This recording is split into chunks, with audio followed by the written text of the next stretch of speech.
예수님께서 십자가의 죽음을 앞에 두고 제자들과 마지막 식사를 하셨습니다. 그 식사 자리에서 하신 말씀이 마가복음 14장 22절 이하에 나옵니다. 그들이 먹을 때에 예수께서 떡을 가지사 축복하시고 떼어 제자들에게 주시며 이르시되 받으라 이것은 내 몸이니라 하시고 또 잔을 가지사 감사기도 하시고 그들에게 주시니 다 이를 마시매 이르시되 이것은 많은 사람을 위하여 흘리는 나의 피 곧 언약의 피니라. 예수님은 빵을 떼어 제자들에게 주시면서 내 몸이라 하십니다. 이것은 십자가의 죽음을 앞둔 예수님의 몸을 상징하고 있습니다. 빵을 떼어 주셨다는 것을 통해서 예수님의 자기 희생, 죽음이 있을 것을 예고합니다. 예수님은 그동안에 몸을 입고 오셔서 하나님 나라의 능력을 실제로 보여주셨습니다. 손으로 보지 못하는 사람의 눈을 만져서 낫게 하셨고 병으로 고통당하는 사람을 안수하셔서 그를 회복해 하셨습니다. 예수님의 몸은 하나님 나라를 사람들이 실제로 경험하도록 했던 매개체인데 이제 예수님이 죽음을 앞두고 있는 것입니다. 두 번째로 잔을 가지고 감사 기도를 올리고 제자들에게 주신 다음에 함께 그것을 마신 이후에 이렇게 말씀하십니다. 이것은 많은 사람을 위하여 흘리는 나의 피, 곧 언약의 피니라. 예수님의 죽음의 의미는 많은 사람을 살리기 위하여 하나님과 언약을 체결하기 위하여 흘리는 피입니다. 예수님이 흘리는 피는 실제로 많은 사람을 대신하는 것입니다. 이것은 예수님의 죽음이 분명히 효력을 가진다는 것을 의미합니다. 예수님은 많은 사람을 위하여 흘리는 나의 피라고 하셨습니다. 피를 흘리셨다라고 하는 것은 예수님의 몸이 다른 사람의 폭력에 의하여 상하고 그리고 예수님의 몸이 희생되었음을 염두에 두는 것입니다. 예수님은 죄인들의 손에 의하여 생명을 빼앗기셨지만 동시에 많은 사람을 하나님의 새로운 언약 백성으로 창조하십니다. 그리고 나서 예수님이 성찬식 이후에 하신 말씀이 25절에 나오는데 우리 같이 한번 읽겠습니다. 시작. 진실로 너에게 이르노니 내가 포도나무에서 난 것을 하나님 나라에서 새 것으로 마시는 날까지 다시 마시지 아니하리라 하시니라. 포도의 나무에서 난 것을 하나님 나라에서 새 것으로 마시는 날까지 다시 마시지 않겠다고 하는 것은 지금 제자들과 나누는 이 식사가 죽음을 앞두고 마지막 식사가 될 것이라고 하는 것이며 이것은 예수님이 곧 들이닥칠 이 십자가의 죽음을 외면하지 않고 그대로 받아들이겠다는 것입니다. 그렇다면 하나님 나라에서 새 것으로 마신다는 것은 무엇을 의미합니까? 예수님이 말씀하신 새로운 그것은 하나님 나라가 가져오는 새로움을 말하는 것입니다. 새로운 창조를 말하는 것입니다. 성경에 새 포도주를 새 부대에 담아야 한다는 말씀이 나오는데 새 포도주는 하나님 나라가 가져오는 새로운 창조의 날, 하나님이 준비하신 영광스러운 식탁, 축제와 잔치를 의미하는 것입니다. 이사야서 25장 6절에서 8절에 보면 이런 말씀이 나옵니다. 만군의 여호와께서 이 산에서 만민을 위하여 기름진 것과 오래 저장하였던 포도주로 연회를 베푸시리니 곧 골수가 가득한 기름진 것과 오래 저장하였던 맑은 포도주로 하실 것이며 또 이 산에서 모든 민족의 얼굴을 가린 가리개와 열방 위에 덮인 덮개를 제하시며 사망을 영원히 멸하실 것이라. 주 여호와께서 모든 얼굴에서 눈물을 씻기시며 자기 백성의 수치를 온 천하에서 제하시리라. 여호와께서 이같이 말씀하셨느니라. 하나님 나라의 완성을 내다보며 메시아가 가져올 그날에 하나님이 예비하신 그 잔치 자리에서 오래 저장한 하나님이 예비하신 그 맛 좋은 포도주가 등장하는 것입니다. 예수님은 십자가의 그 죽음을 앞에 두고 임박한 죽음 앞에서 하나님 나라의 완성, 하나님 나라의 실현을 내다보고 계신 것입니다. 예수님께서 지금까지 선포해 오셨던 것, 그 모든 메시지와 사역의 중심에는 하나님 나라가 있었습니다. 그 하나님 나라가 실제로 실현될 것을 내다보고 계셨던 것이죠. 따라서 예수님의 고난과 죽으심은 하나님 나라가 실패했다는 것을 보여주는 것이 아니라 오히려 그 죽음을 통해서 하나님 나라가 이 땅에 실현될 것임을 예고하는 거예요. 이것이 바로 성찬의 의미입니다. 하나님 나라의 완성은 예수님의 죽으심을 통하여 또한 부활을 통하여 이루어집니다. 오늘 본문 2절 말씀을 한번 보겠습니다. 거기 보면 예수님의 부활이 언제 이루어졌는지 밝히고 있는데 안식 후 첫날이라고 합니다. 유대인들은 토요일을 안식일로 지켰습니다. 그러니까 안식 후 첫날이라고 하는 날은 오늘날 우리가 주일로 지키는 이 주일 새벽에 예수님은 부활을 하셨습니다. 하나님의 처음 창조, 창세기 1장에 나오는 하나님의 첫 번째 창조는 흑암과 혼돈을 빛과 질서로 바꾸시는 것이었습니다.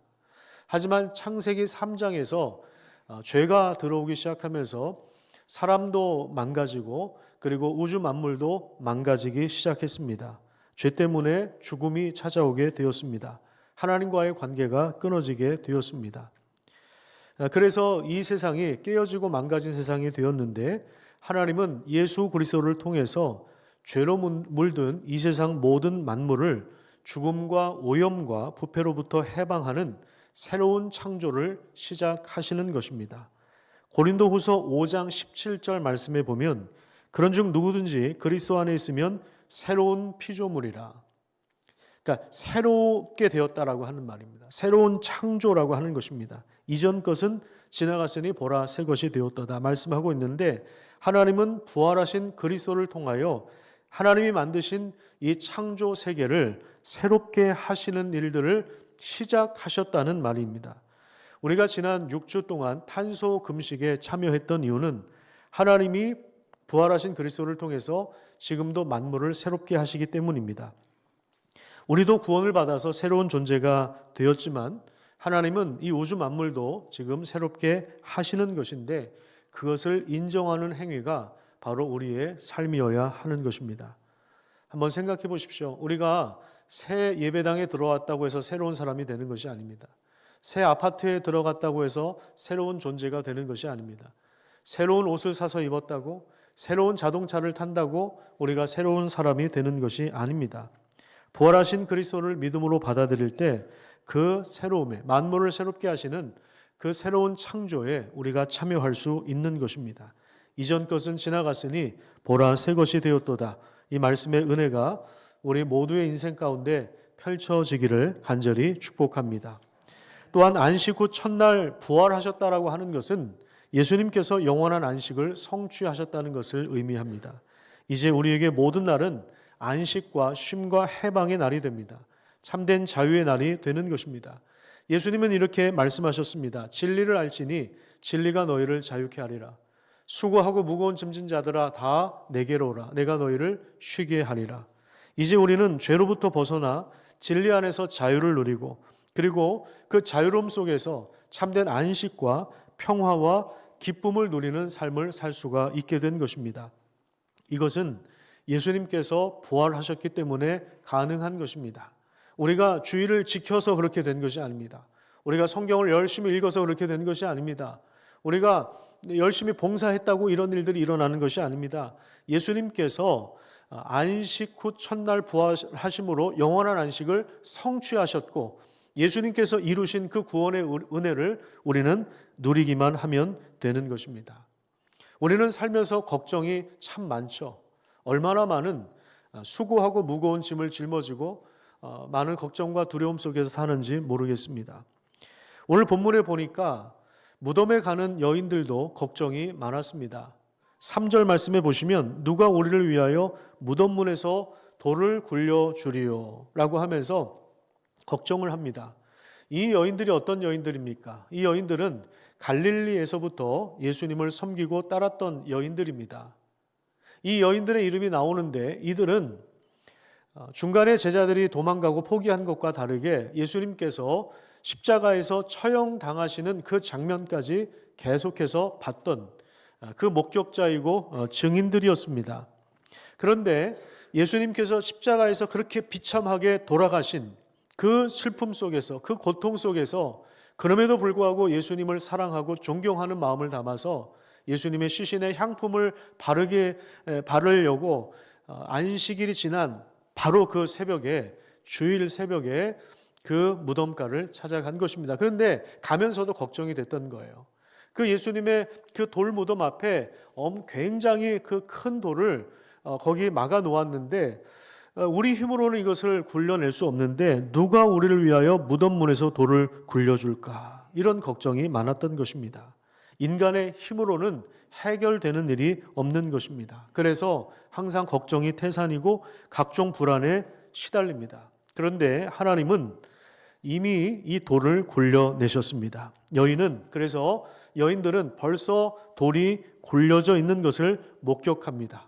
새로운 시대에 하나님이 새 일을 행하신 것입니다. 사람이 밀어서 밀 수 없는, 움직일 수 없는, 열 수 없는 큰 돌을 굴려내신 것입니다. 그것이 바로 부활입니다. 빈 무덤을 보게 하신 것, 그것이 바로 부활입니다. 천사는 여인들에게 부활의 소식을 제자들과 베드로에게 알려주라고 하십니다. 특별히 베드로의 이름이 언급된 이유는 그가 제자들의 대표이기도 하지만 그는 뼈아픈 실패와 절망을 경험했기 때문에 그렇습니다. 예수님이 이전에 말씀하신 대로 갈릴리로 가셔서 만나겠다고 그렇게 하십니다. 예수님께서 갈릴리에서 제자들을 만나시는 이유는 제자들과 처음으로 사역을 하셨던 곳이기도 하고 또한 동시에 제자들이 중간에 그 길 가운데서 벗어나고 실패했던 곳이기 때문에 제자들이 실패했던 곳에서 그들을 다시 만나시고 그들을 다시 인도하시고 그들을 세우시기 위해서 갈릴리에서 보자고 하셨던 것입니다. 이 일을 위하여 하나님은 부활의 첫 번째 목격자로 여성들을 선택하셨습니다. 이것이 뭐가 그렇게 문제가 되느냐 이렇게 생각하실 수 있지만 이 당시에는 여성들의 존재는 숫자에도 들어가지 못했습니다. 그리고 여성들은 증인으로 인정해 주지 않았습니다. 그러니까 남자들에 비해서 그 여성들의 어떤 사회적인 신분이나 어떤 여성들이 가지고 있었던 지위는 굉장히 밑바닥이었어요. 그러니까 법정에서 증인으로 세울 수도 없는 사람들이 여성이었어요. 그런데 참 재미있게도 하나님은 부활의 소식을 제일 먼저 듣게 하신 사람들이 여성들에게 부활의 소식을 알려주시고 그리고 여성들의 증언을 통해서 제자들에게 이 부활 소식이 전해지게 하셨다는 것입니다. 그러니까 제자들 입장에서 볼 때 이 여인들의 말을 무시하면 이 부활의 복음을 받아들일 수가 없게 됐던 것이죠. 이것은 무엇을 의미하느냐면 하나님은 부활하신 예수 그리스도를 통해서 우리 인간이 만들어낸 모든 문화적인 장벽과 관습을 다 무너뜨린다는 것입니다. 인간은 끊임없이 스카이캐슬을 만들어냅니다. 자신들만의 성을 구축합니다. 그래서 요즘 새로 짓는 아파트들 보면 그 커뮤니티 센터가 있죠. 다른 외부 사람들은 절대로 들어오지 못합니다. 그래서 자기들끼리 헬스클럽을 누리고 자기들끼리 그 공간 안에서 자기들끼리만 그 모든 문화생활을 즐기는 것입니다. 남녀 차별, 빈부 격차의 차별, 커뮤니티의 차별을 만들어내는 세상 속에 우리가 살고 있습니다. 우리가 아이들을 좋은 대학에 보내려고 하는 이유도 바로 여기 있지 않습니까? 그죠? 그 대학 출신들이 그 어떤 커뮤니티를 꽉 잡고 있기 때문에 그렇습니다.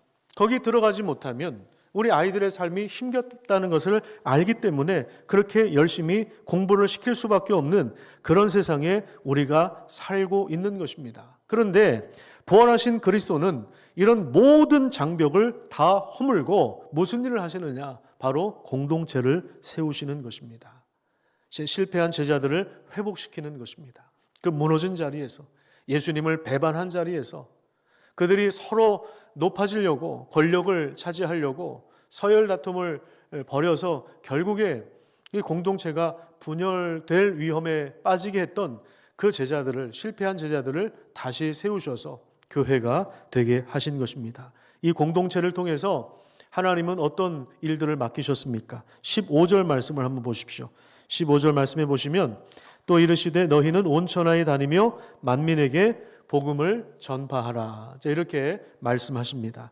교회를 통하여 온 천하에 복음이 선포되게 하십니다. 부활의 소식을 믿고 세례를 받는 사람들은 구원을 얻고 믿지 않는 사람은 정죄를 받게 될 것입니다. 왜 이런 현상이 일어나느냐면 하나님이 예수 그리스도를 통해서 모든 우주 만물을 다스리시기 때문에 그렇습니다. 그래서 지금도 하나님은 교회의 복음 전도를 통하여 하나님의 통치와 다스림이 열방에 미치도록 하는 것입니다.